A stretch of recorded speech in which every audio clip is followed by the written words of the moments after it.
everyone who has come in, and we begin the SoCreative Shared Conversations final leg for 2020. Hello, everyone. Hi, everyone.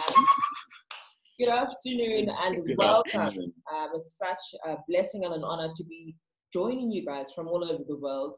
We would have hoped we were together physically, but distance is not a barrier. Yes. So thank you so much for taking the time, and would also like to acknowledge those of you that are going to watch the rebroadcast of this conversation at a later time. Also, just to thank you so much for just being with us on this journey from pre-COVID, during COVID, and we're certain that the conversation shall continue well into the future. So thank you so much for joining us. Thank you so much, Rutendo. And I think we will do the usual recap for those who are joining us for the first time, who might be watching this conversation for the first time and wondering, what is SoCreative all about? What was it all about? And what exactly are we going to be focusing on for this particular conversation? So maybe, Rutendo, if you can just maybe give us an overview of who the summit was actually created for 2020. Sure. So the SoCreative Hub Summit was created for two groups of people. The first being creative entrepreneurs, and the second being social enterprises. So I'm just going to give a bit of a background around what those are, and who could benefit from this content that you can pass it on to. So creative entrepreneur is somebody working in, somebody working in the creative sector who is able to demonstrate business success in the classic terms of business growth, and that includes profit, market share, and employees, and or in terms of his or her reputation. That encompasses creativity, quality, and aesthetic amongst their peers. The second are social enterprises. These are businesses that are changing the world for better, or hubs. And these are spaces that nurture young entrepreneurs and or their enterprises in the early stages of conception. So King Marshall, I'm going to ask you to define what the overarching theme for the SoCreative Hub Summit was for 2020. Thank you, Rutendo. And the overarching theme was defining an ecosystem culture. Now, for those who are new to understanding what an ecosystem is and what a culture is, we were looking at the culture in the sub-context of Southern Africa and the professionals that make up this region, and looking at what is it within their social and creative sectors that they were able to bring together and be inclusive in terms of their hubs, and be potential drivers and influences towards the culture of that particular space. And within defining this culture, we then looked at three pillars that were focused on, and the pillars are as follows: their shared values, community connectedness, and resilience. Now, for those who are now joining us for this third and final conversation, which is on resilience, we had two pillars that were discussed over the course of, I think, about 6 weeks. And we focused on shared values and community connectedness, as these were very important pillars that bring the creative and social enterprises ecosystem together in terms of them being impactful. So I think for now, it would be great, Rutendo, or Queen Rutendo, I beg your pardon, to then look at resilience and actually have a definition of what the SoCreative Hub Summit actually defined resilience as. So what would you say resilience is for you? So now when we look back on the pillar of resilience, I think it's important for us to start off with the definition of resilience. Before I share that, please can you also share this conversation on your different social media platforms? Because one thing is there's so many people that need this information. Also, when you do so, please can you use the following hashtag, that is hashtag SoCreative 2020. Would also like to join everybody that is joining us on our live stream on Facebook. Thank you so much for joining us. Please can you share this on your timeline with the hashtag SoCreative 2020. And now before we unpack what resilience is, I will give the definition of resilience, but it will be interesting to find out how you define resilience. So please share it in the comment section on our Facebook page, as well as on Twitter, or right here in the Zoom chat. What is your definition of resilience? This is what we have to say. Resilience, in simple terms, is the ability to bounce back after shock and the capacity to withstand when they are happening. So when these shocks are happening. In an era where sustainable growth is now the goal for economic development, resilience means the ability to grow and thrive and keep growing even when the environment provides shocks or recurring shocks. And it's no secret that we're all shaken and are still recovering and trying to figure out how to move forward in our personal and professional lives during this global pandemic. That is very true, Lutendo. And I think before we introduce our speakers for today, it is going to be great just to highlight who spoke on resilience in the summit that happened in March this year.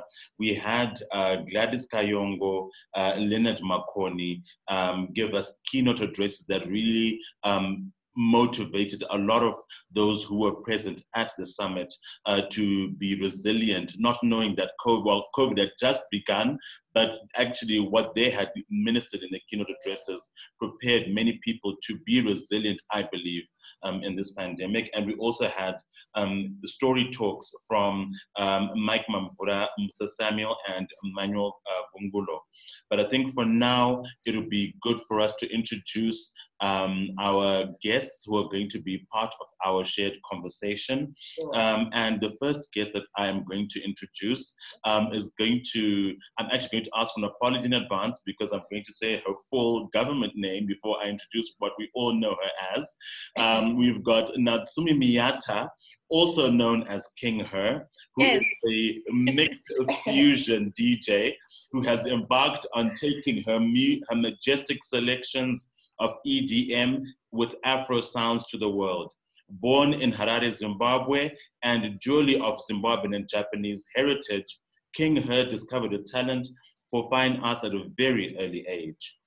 She had acclaimed honors for her paintings as well as completing a diploma in multimedia and graphic design. She discovered her craft of modern dancing and the love of music, and has used this as a way of self-motivation and being a strong force in driving her to being a creative force in her craft. Ladies and gentlemen, may you please switch on your microphone so that I can hear the applause. And we say welcome to King Her. Yay! Thank you, guys. Thank you. Thank you. Thank you. Thank you.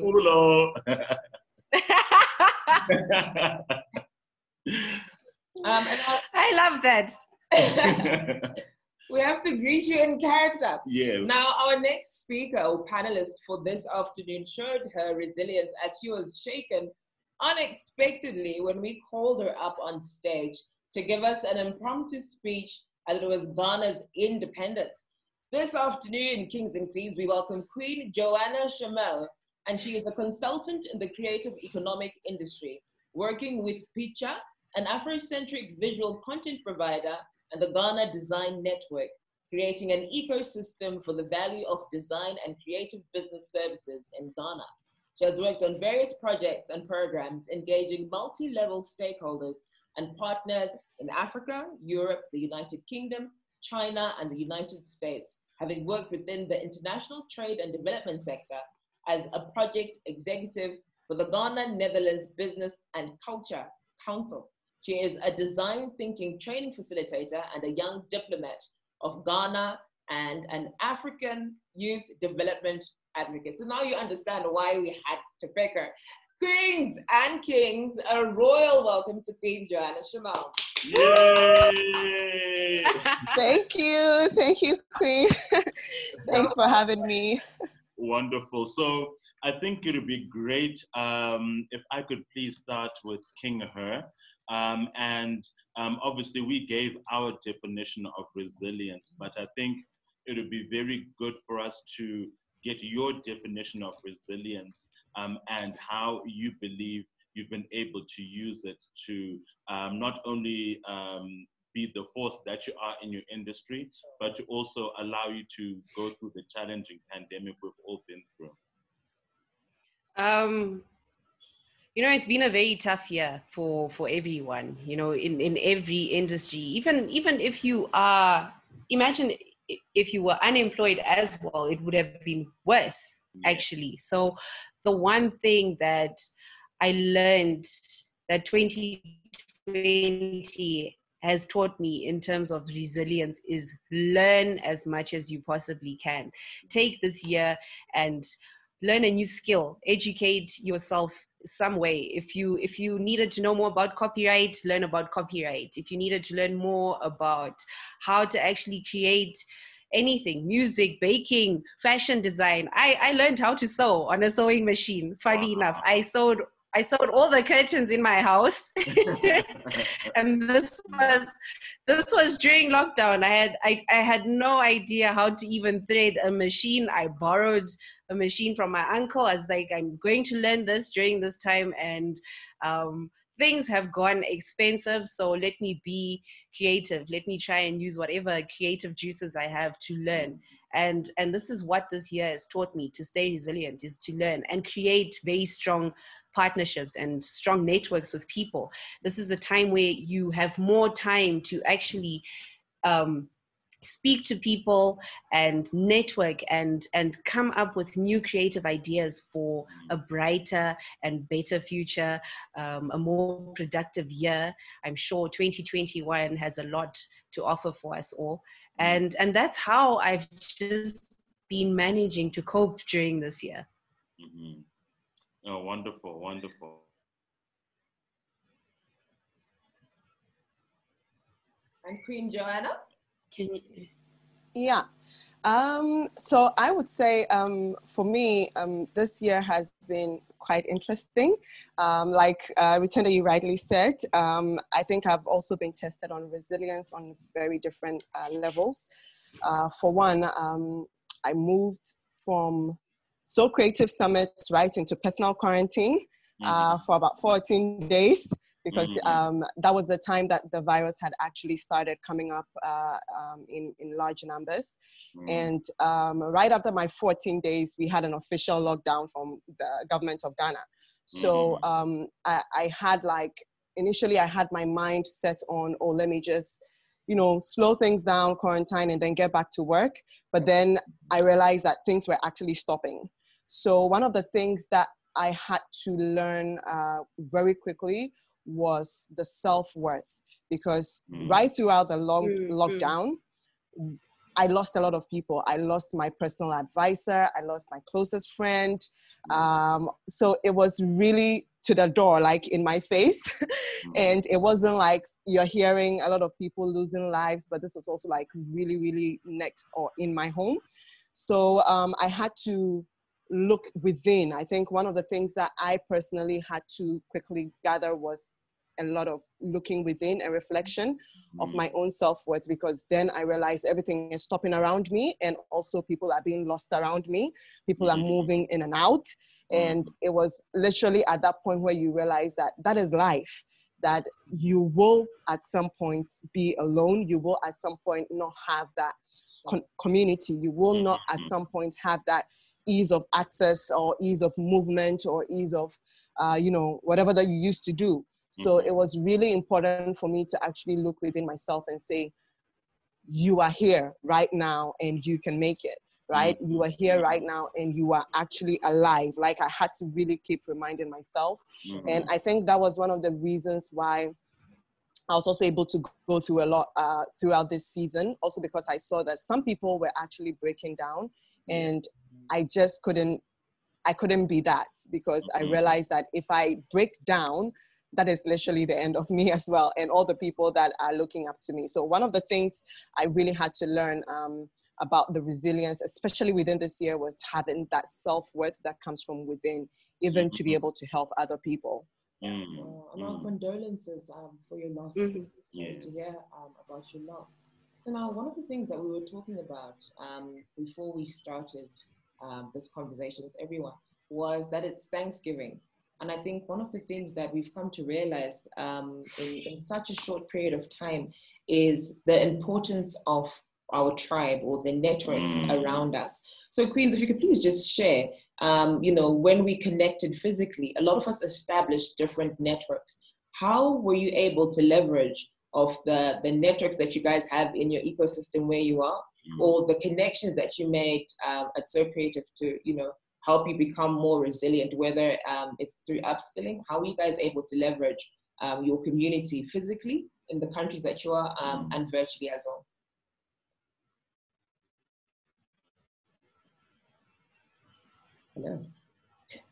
Hello.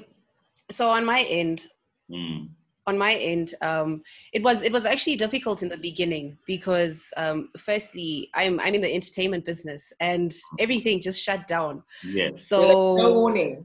You in entertainment, no warning whatsoever, and it was quite tough when we actually went into our first lockdown. It was extremely tough, and thankfully we've got platforms like social media platforms like your Facebooks and your Instagrams. And I thought, well, if it's tough out there, and for me, the one thing that I like to push is positivity. No matter what situation you're in, you always need to be positive. And I didn't want to show the negative side of what was actually going on in the world. I mean, there's been so much that's happened.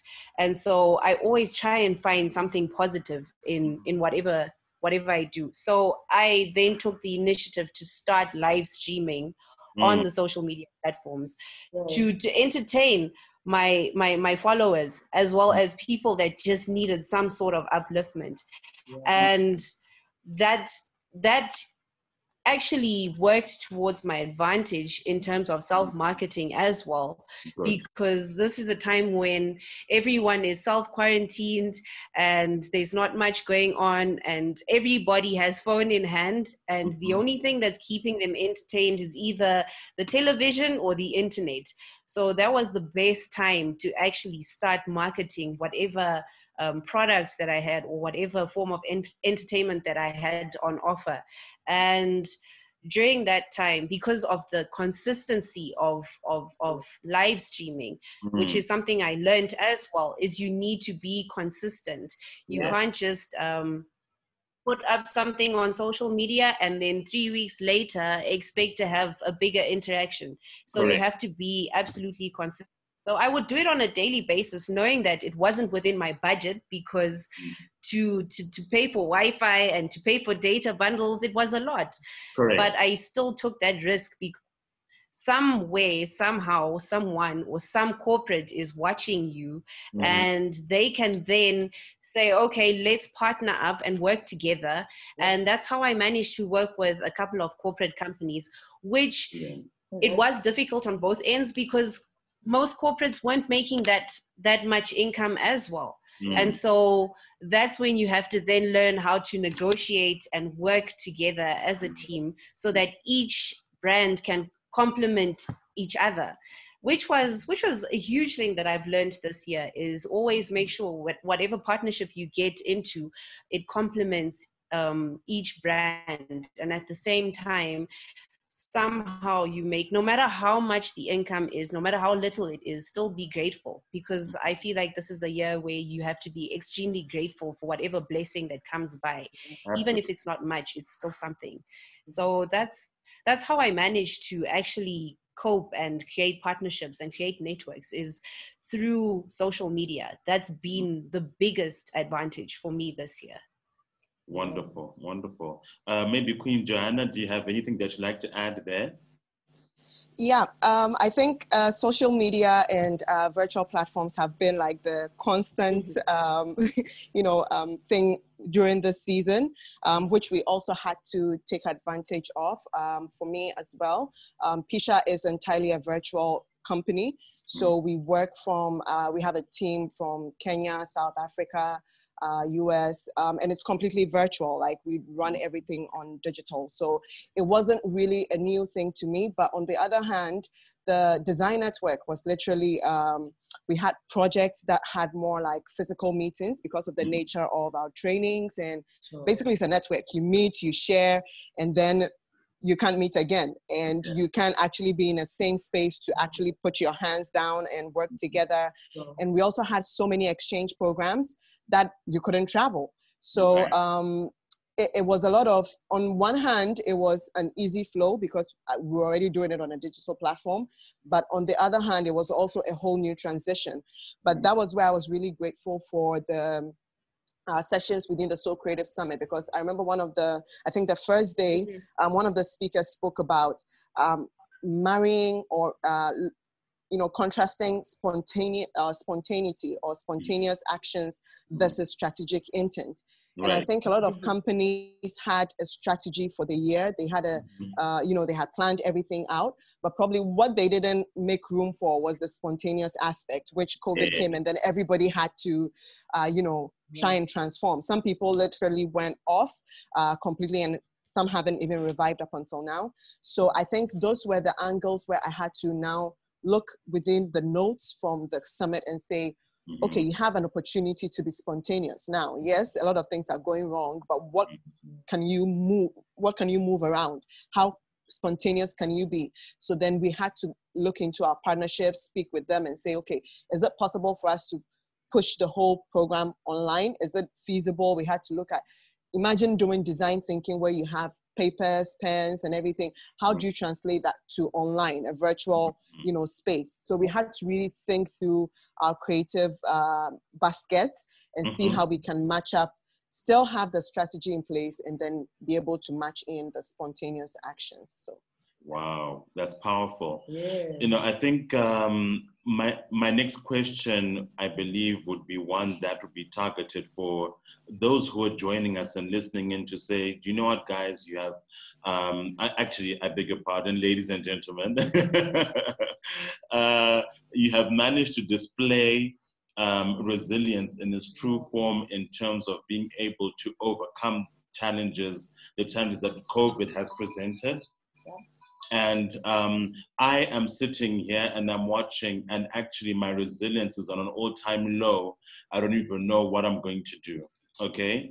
And, part of the summit, and I'm going to go back to the first pillar, which was on shared values.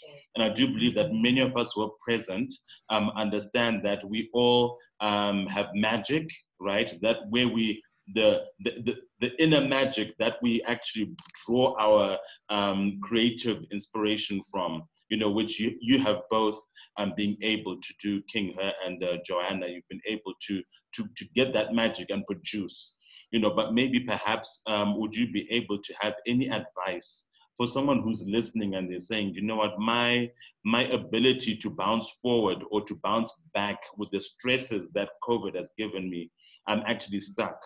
What can I do to draw the magic that I used to have before COVID-19 hit, after I was on an all-time high from the summit? What advice would you give them, King Her? I know, because before you Queen's answer, because I'm listening to what you're talking about, I'm like, well, you guys in COVID, like 4 years before us, like, what are you, how are you navigating that? But yeah, that's a great question, sorry. Yeah. I was like, geez, guys. Not at all. I think this is the first time I'm actually saying this. There was a situation where I was stuck. And I think a lot of us, especially people that are public figures or people that have very big businesses, they haven't really talked about it because, nobody's really showing that they are in a situation where they are completely stuck. I remember maybe during the first 2 months of lockdown, I actually went into a panic mode, and I was like, how am I going to pay my bills? I've got rent to pay. I've got sisters that are going to school. I've got a son. I've got parents that need financial assistance. And it's very hard when you get a phone call especially from a parent saying, please help me. We're not doing too well. This year has hit us both hard. So it has been a very difficult year, which is something that I've never actually said out to the public, to say I'm struggling, because you don't want people to think that you're failing. Even during times like this, you are allowed to fail. You are allowed to struggle. That's true. Exactly. You are allowed to admit, to say, I'm also going through the same struggles that everyone else is going through. But the downfall of social media is we're constantly always trying to make things look like things are perfect, when deep down inside there are a lot of deep-rooted issues, especially with how the year has gone by.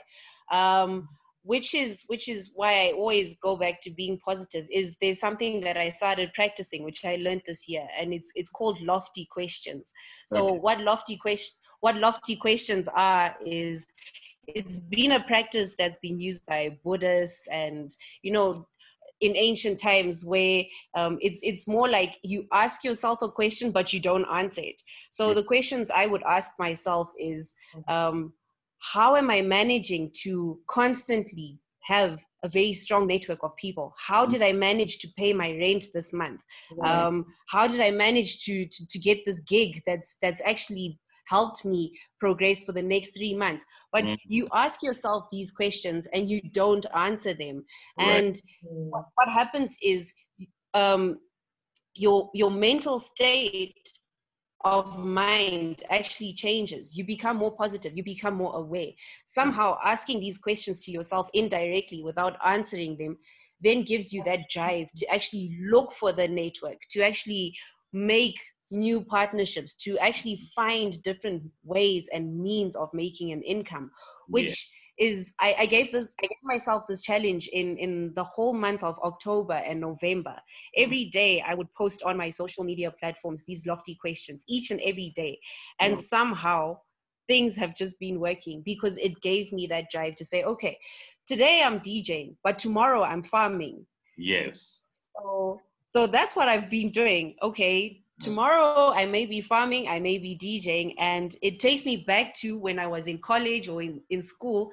You studied graphic design, or you learned how to sew. Take all these different crafts and methods that you've learned before while growing up. If you can cook, if you can sew, if you can knit, and find something to do, actually turn it into something productive at the same time. Because I've learned that I can't just depend on one thing and just depend on entertainment being there forever. Things have moved to this year has changed. Things have become paperless. It's now all digital. How then can you be creative, or how then can you make an income digitally? And it's something that I can say it's been tough. I think this is the first time I'm actually admitting this, that it's been tough, but I've been pushing my way and plodding along, and now things are starting to open up. That's why you've highlighted resilience. It's the whole resilience of it. Sure. Queen Joanna? Yeah, no, you're so right. I think one of the things that goes a long way is how vulnerable we are. And we currently live in a society where the moment you are vulnerable, people can just take it anyhow. And you stand the risk of being taken the wrong way, if I can put it. But like you rightly said, being able to tell that this is also where I am and that we are in a boat together, it actually helps to maneuver your way around it.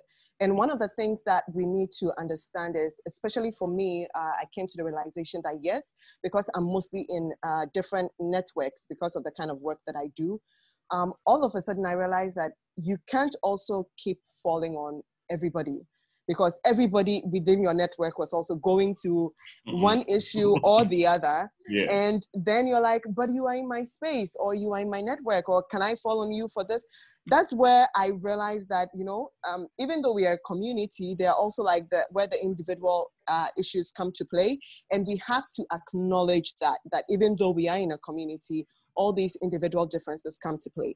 And Marshall, like, you have to also understand that there are different forms of resilience. When I was going through this, when I was going through the topic, I realized that I was just researching, and then I realized, in addition to the sessions that we had during the SoCreative Summit, they speak about one, on the other hand, psychological resilience, emotional resilience, physical resilience, community resilience. Wow. And I added one, which I feel is also very important, financial resilience. And you realize that at some point you could be psychologically resilient, but not emotionally resilient. At some point, you may have the community that is there for you, that is really, really at your back. But personally, within the space, it's like they say you can be in the midst of thousands and still be alone. So sometimes you have the community resilience, but you don't have the psychological resilience. Sometimes you don't have the space where you can actually create. So one thing I remember doing was I love to write. I love to really reflect and think through things. So during the lockdown, we had like, they said, yeah, you can't go anywhere. And I live close to the University of Ghana. So I was like, they have this free parks. They have like, it's a really, and there's no students, there's nobody. So the whole place is literally open. Right. And I was like, you know what, I'm just going to go ride by the policeman and just say, I'm going for a jog, you know? And I had to take up that courage, right? And I was like, yeah, this is what I have to do. So I had to literally change my physical space in order to think through and reflect. And being vulnerable, I realized that I didn't have to be vulnerable only to myself, but also to my institution. So I literally got to the point where I wasn't as productive as I usually am. So I remember I sent a mail to my boss earlier and I was like, you know what, I'm really not that productive in this moment. I feel like I haven't really gotten my energies back. And I don't even feel good taking money from you, knowing that I am not matching the productivity. So this is what I want you to do. Consider not paying me until I have reached that point where I personally think this is being productive enough. And it was a loss to me, like in terms of like income and, you know, all the sustenance basically. But I realized that it's also something that I have to do for myself for the long haul. And that was where I was talking about earlier, that you have to get to the point where you take out the fear of losing, the fear of not having, the fear of, just so that you can make that jump, you can make that step. So at some point I started like taking things to like, okay, what are my options? Like I have a family home in another region. So if I'm unable to pay my house bills or my home bills, my rent, that I have one option: pack up my stuff and go and live with my parents. That was one option. And I was like, okay, it might be uncomfortable, but at least it's an option. So therefore that fear of not being able to pay that rent was taken out. And then I had, okay, what about if I don't have my job anymore? Like if I'm unable to really match up my energies to be productive enough, what else can I do? Then I say, okay, yes, funny enough, I also love agriculture. I literally grew up with it. I grew up on a farm. So I was like, I can do something back at home. So I literally started taking out the points of fear out in order to build up resilience on different levels. And I realized that with that, I could also share with the community that this is what I can do. What else can you do? And then people started sharing, and then I was also learning. And sometimes we think of the terminologies and we fail to realize it's so close to us. Like it's really hands-on. It's really in our home or in our pocket. Because when we talk about shared values, like sometimes when you hear about shared values, you think that, oh, it's a terminology that you can swing around. But then when I realized that, I came to SoCreative Summit, and one of the shocks for me was that the Southern Africa culture, even though we have so many similarities, is also very different from the Western Africa culture. The Eastern Africa culture is very different. So I was looking at, so there are actually these differences that exist. What can I learn? What are the people in Southern Africa doing? Is this something that I can do here? But also within all those differences, I realized that there were people that actually shared personal values and community values. I'm personally a person of faith. That is my basic bank of drawing resilience. I draw resilience from my faith, like my Christian values and prayer and worship. And I realized there were people within, I think there were some points where I even have a quote from Queen, and she would send you like a music, like she would send you music, and I was like, oh my goodness, this came so at the right time, you know. Or sometimes she would send a prayer and she's somewhere on a mountain and she's just giving you the views. And then within that moment, I'm able to just kind of zone out of myself and say, okay, let me just be, right now I'm in Zimbabwe, like let me just think through and relive some things, you know. So it was really helpful. And I realized that even within the differences in culture, there are so many personal values that we share. There are so many community values that we share. Recently, we heard about the end SARS protest. And one of my, two of my colleagues from Nigeria who were also within, who also were at the summit, were literally at the point of the protest. So I was checking, like, Benita, how are you? Hey, you know, Chris, how are you doing? And they literally let you know what is happening. Some of them are like, we are running, we are currently locked down, we are here. And Benita is a photographer, so she's like, girl, I'm going out, I have to take images so people actually know what is happening. Yes. And you have to be in that point where you realize that something is happening here, but something is also happening there. And some people are literally at the point of death, but they are pushing. And I'm not sure if I'm even at liberty to say this, but Benita recently lost her dad. And I was like, whoa, this is even like really, really serious. And I was able to like reach out to her. So you can imagine if we didn't have those shared values, even though what is happening in Nigeria is a complete different state to what is happening in Ghana and what is happening in Zimbabwe. But at least we had that room, that platform to really share across borders, across communities. And then I'm able to say, right now I'm physically, you know, resilient, but you are not maybe physically resilient. You can come into my space if you need it. Like Queen Rutendo did it for me, giving me a view of, you know, mountains in Zimbabwe. That was really beautiful. I really, really appreciated that. And then you also get to the point where you say that, okay, somebody is emotionally resilient. How are you building your emotional resilience? How can I pick on that? And then you also look into the community. So there's a tech lab in Ghana and they were thriving, like literally thriving during the COVID season because everything went digital and they are like the tech hub. They were doing all the pushing on virtual platforms. And I was like, George, how are you doing it? Because on my level, a community-based, we are not thriving as much as you. So we also had to share that. So I think it's important to know all these different resilience and don't beat yourself up if you don't have a complete set. And one thing I added to it is also financial resilience, because I realized that a lot of time, like Kinera, you rightly said, having that income to sustain, because a lot of businesses were not doing well. Sometimes partnerships are not coming through, or collaborations that you have to be put on hold. So having that basket of diversified financial resilience, I think really helps, where you can say that even if I'm unable to bank in on a DJ, I can bank in on my income from selling something agricultural. I can bank in on designing a cloth for somebody, or I can give knowledge in exchange for income. So we have like the knowledge transfer where you actually share and not a physical product. So those are some of my reflections as well during this. Ladies and gentlemen, hey, can we just, I think Rudo was already in there. In Shona, we say, we have to give you your hands. We have to clap for you.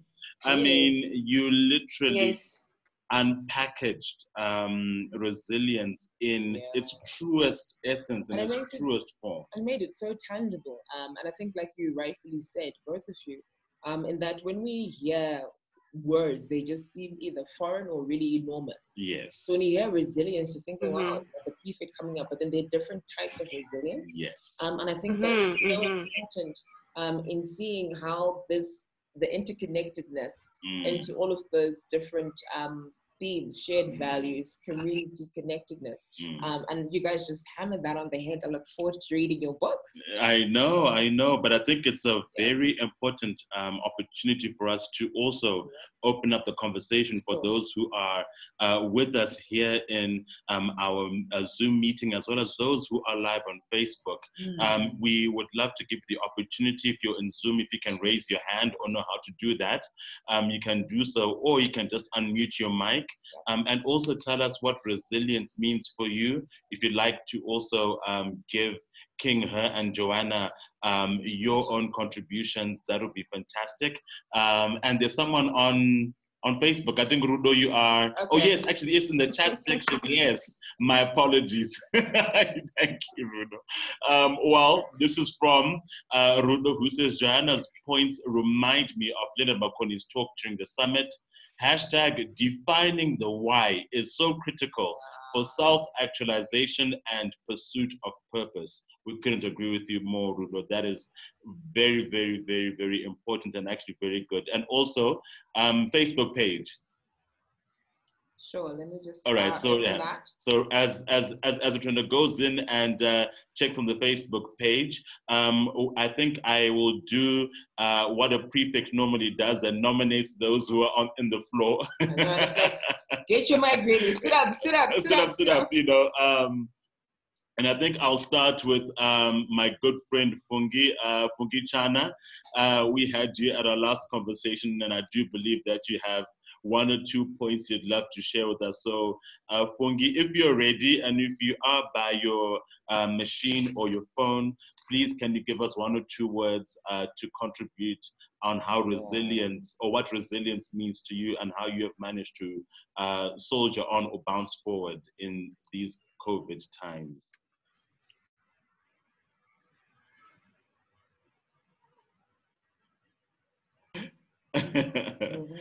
Oh, thank you so much. I knew you wouldn't disappoint me. Thank team you. Player, team player. You're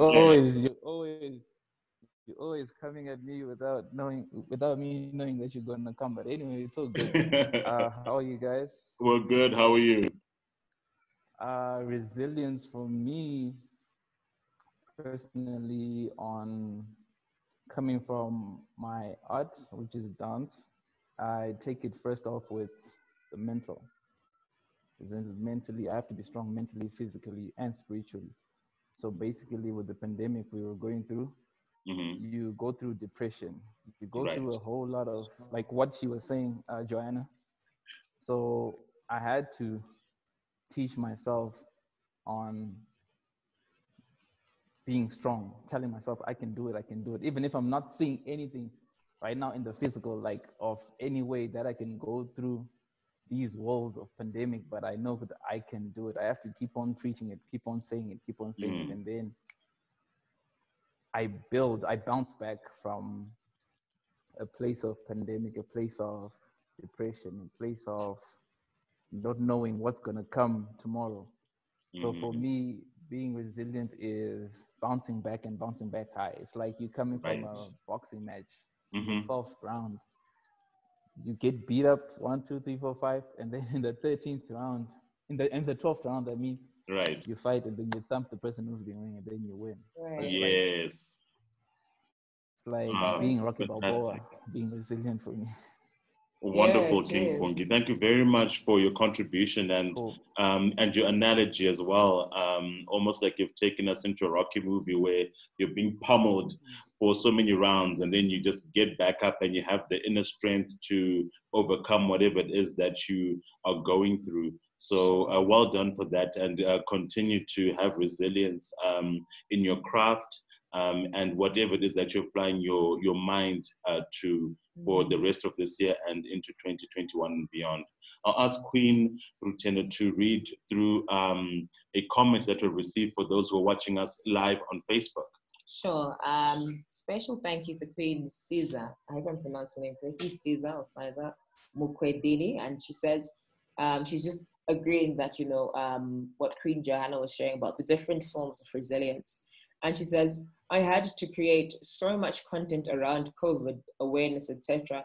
And even though circumstances were that of fear of the unknown, I had to be strong and push to create. It wasn't easy, but there are many like me that I salute that created a lot of content that entertained, taught communities, and taught communities all over. It's not easy being creative in such a space. And I can also just want to add on to that, something that King Her mentioned, that she was doing Facebook broadcasts every day. And, the amount of time we take it for granted because, we're like dancing and we're like, hey, please, can you play Sister Bettina? But I mean, the amount of mental work that goes into creating a playlist, to be able to do that every single day, that takes its toll on your mind, your body, and your spirit. And I think it's just also a reflection of how important, I think what COVID has amplified is how important creative entrepreneurs or how important the creative sector is. And now I just want to ask this question to everybody that is online. As we are moving forward, this looks like we're going to be in this sort of scenario for quite a while. In what ways do you think we can help ourselves and others appreciate the work that we do, for us to be able to pivot and make more money or make and generate impact. Because one of the things that I've come to realize is that there's so many opportunities, and we're competing for digital bandwidth, and we're competing for attention, because people are zoomed the heck out, tired of death by PowerPoint. So now, as we move forward, what do you guys think could be a way that we can see how best we can make money, or be able to have things of value that can help enhance our life experiences?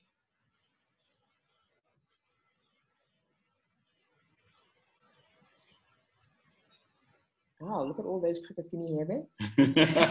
Now, the people are gathering their thoughts. Because that was a loaded one. Oh, yes, there's someone on Facebook. Okay, so is there another question on Facebook? Oh, hang on a second. There's also Queen Tendai Karonga. Wow, sign language. Yes. And she says there is a connection between creativity and resilience, I feel. Yes. You are stretched, and if you can find it within yourself, you can land in unexpected creative spaces within yourself.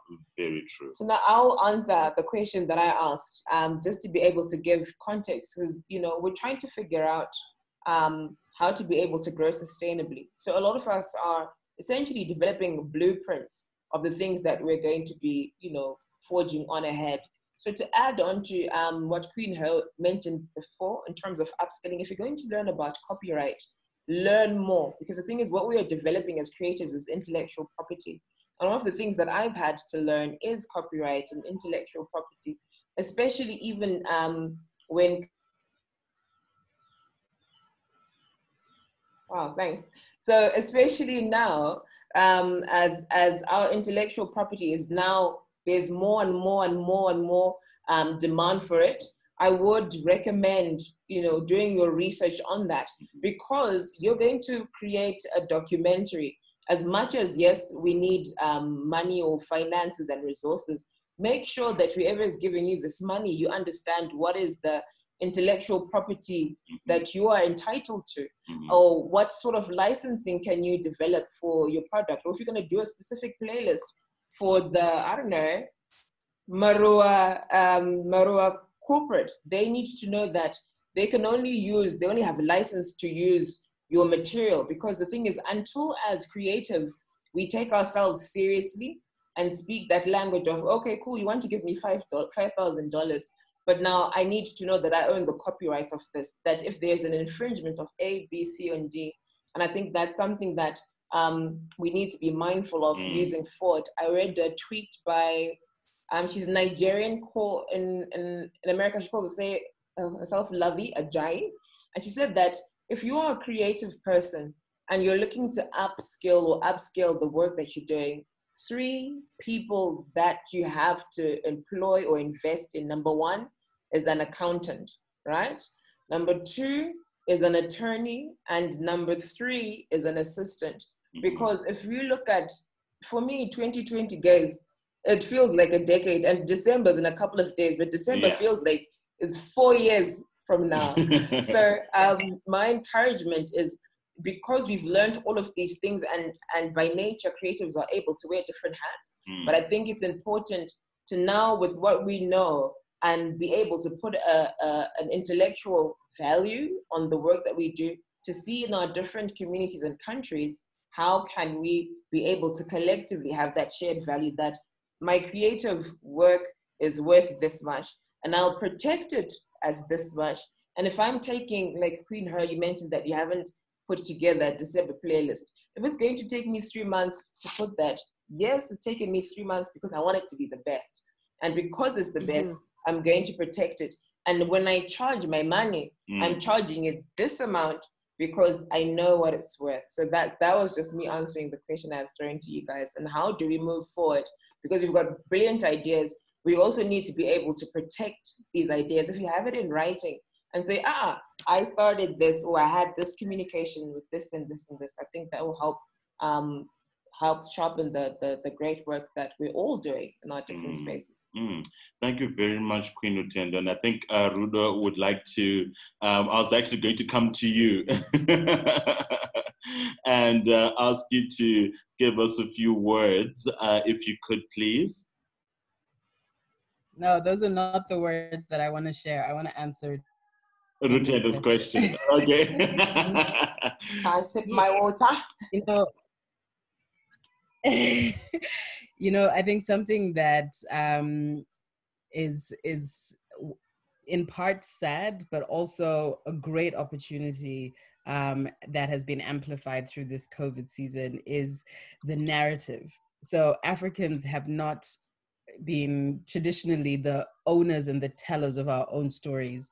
If you look at what the content that is put out on online, on television, other people tell our stories. Right. And yet there is a growing knowledge economy that can create so many jobs and so many opportunities for Africans if we are willing now to do the work, to create the content, to tell our own stories and monetize that, guard that. A simple example, I think a few years ago, I like to take, I'm a photographer, I like to take pictures of the city, and a German company approached me to license one of my images for a calendar one year. And I was like, sure, where's your paperwork? And I mean, surely they could have, send someone here or hired somebody to come and take a picture of the building that I then licensed to them for a year. They don't own the image. I still own it. They just used it.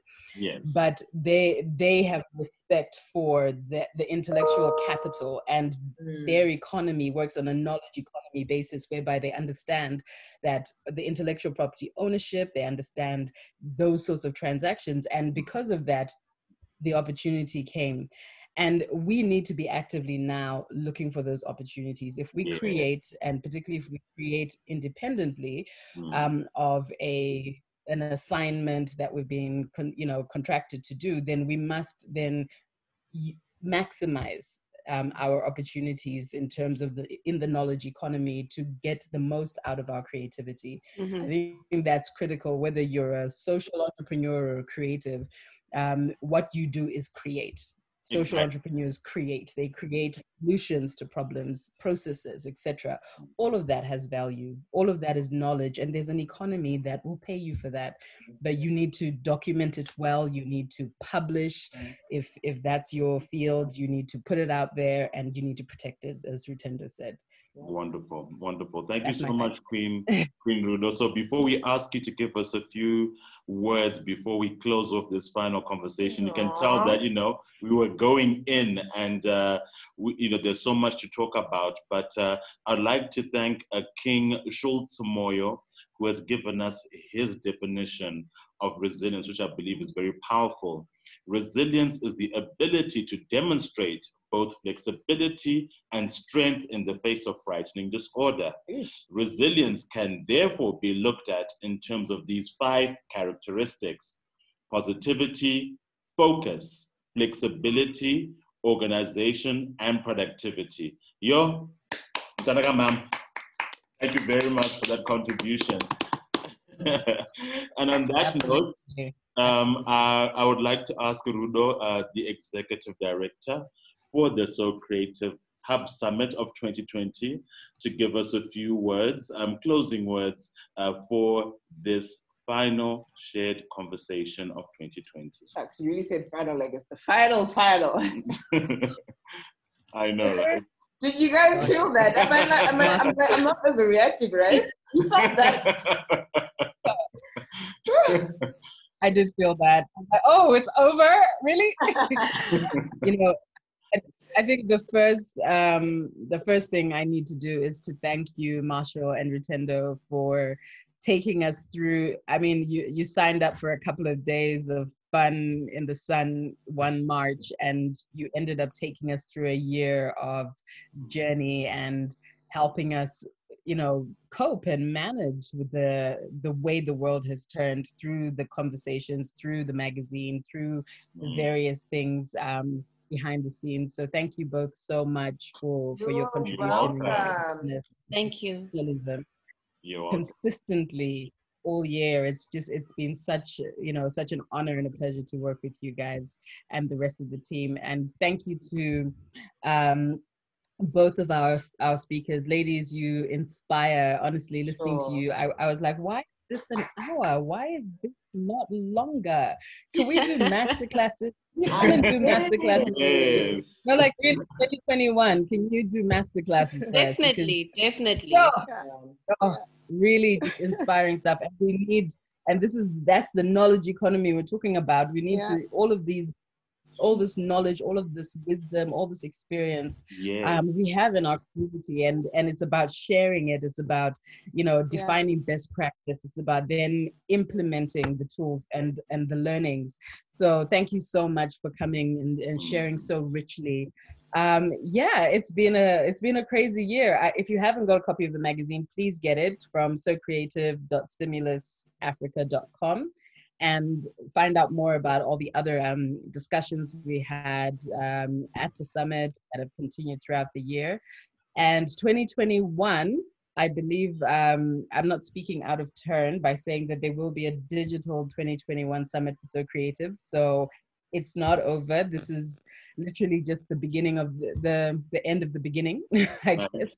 There'll be a lot more that the SoCreative platform will be bringing to the community in 2021 to just continue to support, inspire, and continue to enable us tell our stories and to share, which is fantastic. So I'm really looking forward to that and going on that journey with all of you. So please stay on the Facebook page, the Twitter page, Instagram, stay in contact, and let's definitely go into the next year together in an empowering and supportive way, as we have been doing in 2020.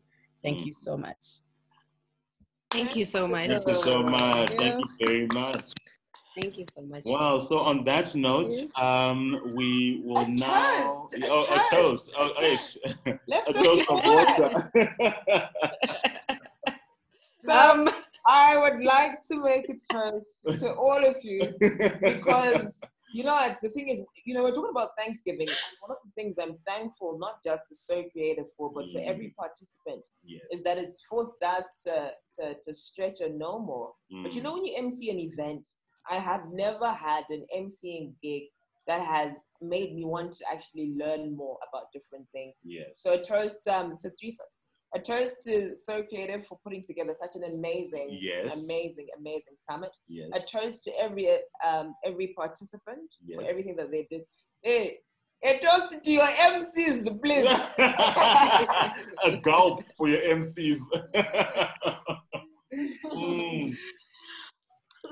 And the lip smack to go with it.